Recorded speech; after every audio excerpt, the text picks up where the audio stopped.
17 तारीख को शिक्षक नियोजन की प्रक्रिया प्रारंभ हो रही है, अर्थात 7वां चरण की विज्ञप्ति जारी हो रही है। यह तिथि लगातार वायरल हो रहा है और तमाम लोगों के बीच बना हुआ है और साथ ही साथ बिहार सरकार के तरफ से आरोप लगाया जाता है कि केंद्र सरकार उन्हें राशि नहीं देती है, राशि नहीं दी जा रही है, भेदभाव किया जा रहा है, इसलिए जो है कि शिक्षक नियोजन की प्रक्रिया में विलंब हो जा रहा है। और साथ ही साथ यह भी बात कि छठी चरण की जो प्रक्रिया है वह समाप्त हो गई है और कई हजार सीट खाली रह गया है। तो दोस्तों, इन्हीं तमाम सवाल जो तमाम अभ्यर्थियों के मनों में कौतूहल बनकर सभी के बीच व्याप्त है, इसी को दूर करने के लिए हमारे साथियों ने प्रदेश प्रवक्ता चितरंजन गगन, जो कि राजद के प्रदेश प्रवक्ता हैं, उनसे अच्छी खासी बातचीत की है और तमाम सवालों को जानने का कोशिश किया है। आप लोग जरूर इस वीडियो को देखिए, क्योंकि कई लोग ऐसे हैं जो वीडियो तो देख लेते हैं लेकिन बातों को समझते नहीं और फोन पर फोन करते रहते हैं।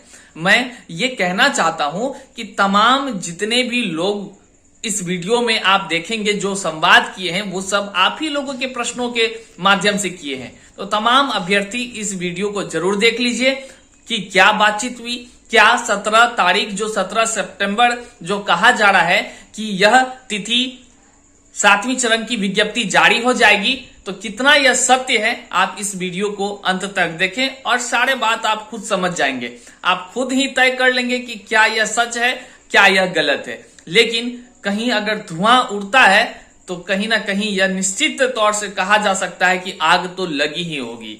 अब आग कैसी है, आप वीडियो को देखें अंत तक। आप सभी साथियों का मैं हरिकृष्ण प्रकाश स्वागत करता हूं, अभिनंदन करता हूं। आप वीडियो देखिए, फिर कमेंट दीजिएगा।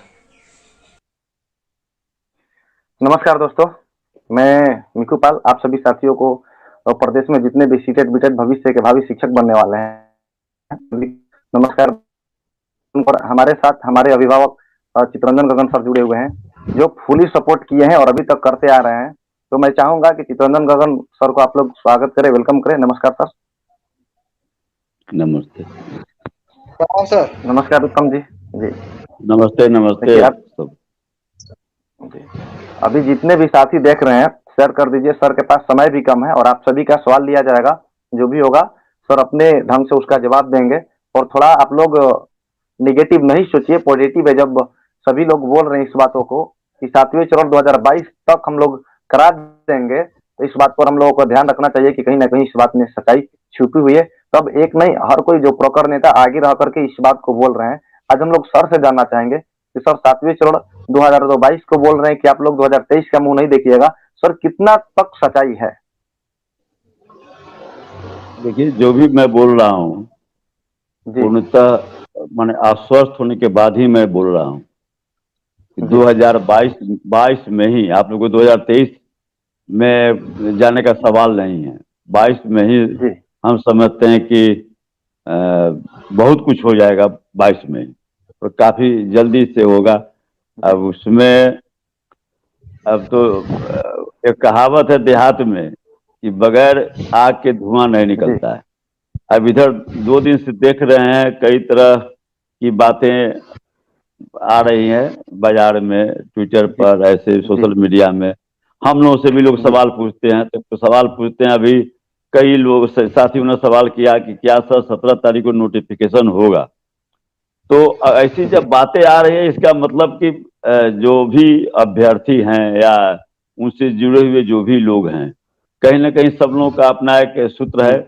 उन सूत्रों से कुछ न कुछ जानकारी मिलती होगी। उसी आधार पर जहां पहले कोई विश्वास मानने के लिए तैयार नहीं था, आज ऐसे अगर सवाल आ रहे हैं तो मैं उसे मानता हूं कि आप लोगों को समझना चाहिए कि जब ऐसे सवाल अब उठ रहे हैं, उसमें कई तरह के जो अब तो जब हो गई कि नियुक्ति होने जा रही है, तो उसमें जो आपस में जो कंट्राडिक्शन है, कई तरह के सवाल हैं, जैसे कि 18 साल 21 साल उम्र वाला प्राइमरी में लागू होगा कि सेकेंडरी में लागू होगा, इस सब जो सवाल उठ रहा है, मेरिट नॉन मेरिट, ऐसे जो सवाल उठ रहे हैं, इसका स्पष्ट संदेश है कि लोगों को कहीं न कहीं किसी न किसी सूत्र से यह जानकारी मिल रही है कि प्रक्रिया काफी तेजी से आगे बढ़ रही है और परिणाम बहुत जल्द सामने आएगा। जी सर, ऐसे में बोला जा रहा है कि तेज रफ्तार तेजस्वी सरकार, और ये रफ्तार तो हम शिक्षक अभ्यर्थी को दिखाना पड़ेगा कि ये रफ्तार कहाँ तक जाएगी, क्योंकि हम ही वो शिक्षक अभ्यर्थी होंगे जो 2023 से पहले स्कूल में पहुंच जाएंगे। तो स्कूल में पहुंचने के बाद में हमारे बिहार को उन्नति प्रगति प्रगति के तौर पर जो हमारे व्यापक तौर पर नेता आदरणीय भावी भैया जो मतलब सीएम बनेंगे, वो कहीं ना कहीं इसमें सर हम लोगों का भी एक अहम रोल होगा, जो शिक्षक बन करके बिहार के विकास में उनके साथ अहम योगदान देने वाले हैं। जी उत्तम जी, सर से कुछ कहना चाहेंगे आप? बिल्कुल, सर से मेरा सवाल बहुत सारा है, तो इसलिए हम थोड़ा सा सर बोल रहे थे, इसलिए हम प्रतीक्षा कर रहे थे कि सर की पूरी बातें आगे कंप्लीट हो जाए, उसके बाद हम सर से पूछते हैं। सर सवाल ये है कि 7वीं चरण प्रस्तावित है, ये सभी कोई जान गए हैं सर, मगर सवाल सबसे बहरी ये है कि आखिर 7वीं चरण है कब, ये सवाल सबसे बड़ी चीज है सर। बिकॉज इसके पहले बहुत सारा जो चीज हो चुका है सर, ऑलरेडी एक लिखित लेटर भी हम लोग के लिए जुमला साबित हो गया है, जो आप देखे ही सर कि 25 जुलाई को अपर मुख्य सचिव के द्वारा एक लेटर हम लोग के पास जारी हुआ था, और वो लेटर भी हम लोग के पास जुमला जब साबित हो गया है, तो कल हम देखे कि चीफ मिनिस्टर तेजस्वी यादव जी भी एक ट्वीट किए हैं, वो ट्वीट को पूरे बिहार देखा है। मगर सवाल ये है सर, इसके बाद भी अभ्यर्थियों में ऐसा है कि कहीं ना आगे फिर समय को खींच दिया जाए। तो ये सवाल है सर, अगर आप अपनी शब्दों में समझा दें कि मतलब जो आपका विज्ञप्ति है वो इस समय तक, आप बोले इस साल, तो इस साल क्या मतलब हम लोग समझे सर, या विज्ञप्ति समझे सर, या इस साल से प्रोसेस का स्टार्ट समझे सर, ये आप बताइए। ये मतलब जो है ना, हम लोग समझ नहीं पा रहे हैं सर कि ये विज्ञप्ति 6ठे के बाद 7वीं आएगी, ये तो हम लोग समझ पा रहे हैं, मगर सवाल ये सर आखिर कब, ये समय भी तो एक है ना कि इस समय के अंतर्गत ही आपका आ जाना है, ये मेरा सवाल है सर, ये समय ही आवाज रिपीट हो रही है उत्तम सर। और सर उत्तम जी का सवाल यही था, उत्तम जी का सवाल यही था कि 2022 में हम लोगों का बहाली प्रारंभ होगी कि हम लोग स्कूल में दिखेंगे भी, ये इनका सवाल था। कम शब्द में बोले तो सर इस पर अपना विचार दीजिए। नहीं देखिए, सरकार की जो मंशा है स्पष्ट है कि 2022 में आप स्कूल में रहिए, मैंने सारी प्रक्रियाएं पूरा हो जाए 2022 में, सरकार की ऐसी मंशा है। अब एक सवाल जो है, जो पहले जो सरकार के पदाधिकारी द्वारा सचिव द्वारा जो दिया गया वह जुमला नहीं था, सरकार निश्चित रूप से उस दिशा में काम कर रही थी।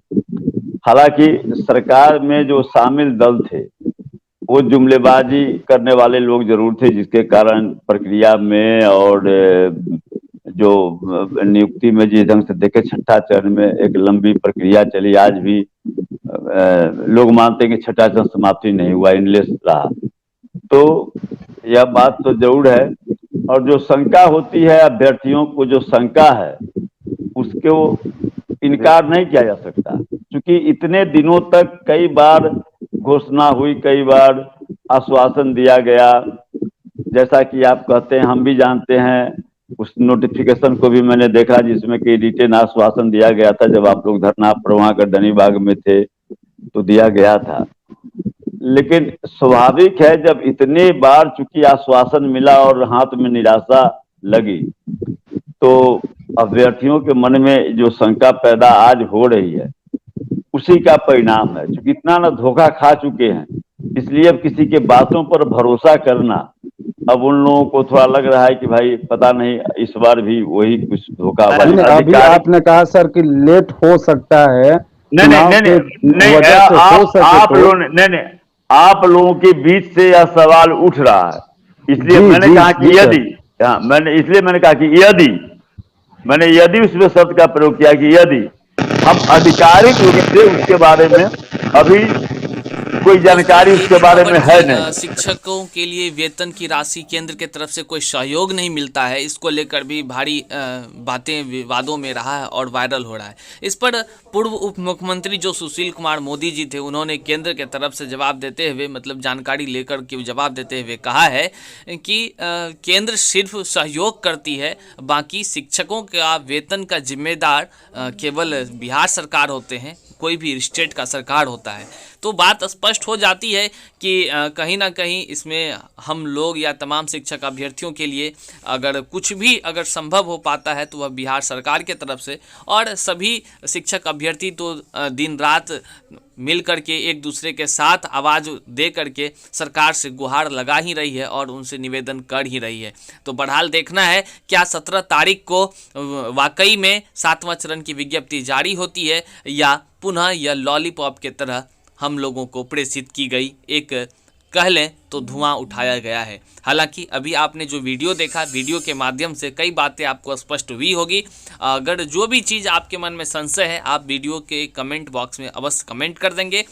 हमारे तमाम साथी आपके सवालों को अवश्य उठाते रहे हैं और उठाते रहेंगे। आज के वीडियो में यहीं तक दोस्तों, नमस्कार, प्रणाम, बहुत बहुत आभार।